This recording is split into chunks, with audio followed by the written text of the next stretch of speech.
I'm gonna take y'all all the way back to 2014, man.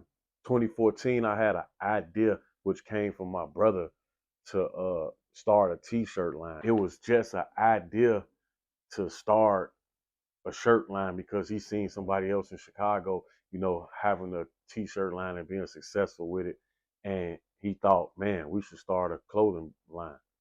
So at that point in time in my life, I was coming off of the downfall of my nightclub business. You know what I'm saying? I was back to doing uh, photography and videos, music videos. I pretty much was like, cool, let's do it. Let's try it out. I didn't know nothing about selling clothes in 2013. I didn't know how to make no clothes.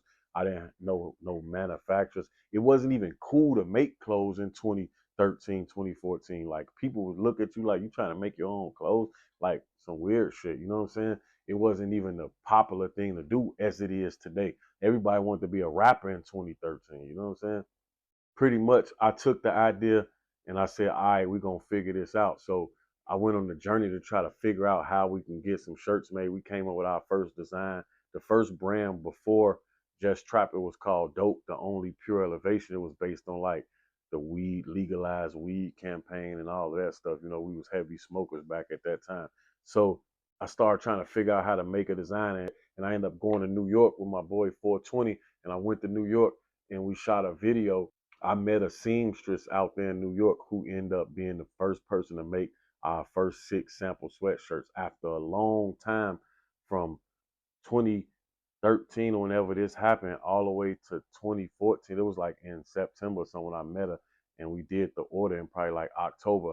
I didn't get the stuff back to like January, February of 2014. So I had kind of lost motivation for it for a minute and all. But when we got the sweaters in, I never forget, we was hype about it. We was like ready, you know what I'm saying? So we got the sweaters in, and that was the beginning of my time in the clothing space. That was the beginning. From that point, I marketed the sweatshirts. We saved up some more money, and we end up buying like 50 t-shirts. And that was my first bulk order, 50 t-shirts, screen printed t-shirts. We had Hanes tags in the tag, you know what I'm saying? And my brother was kind of like discouraged about the tags. I ain't really like the tag situation either, but I still end up selling all the shirts, you know what I'm saying? So we sold out, we got more, we did our thing, whatever. We just was in the streets hustling. By 2015, I got my first store. So this is where it get different at right here. Because most people, they don't go straight into a store within their first year of business.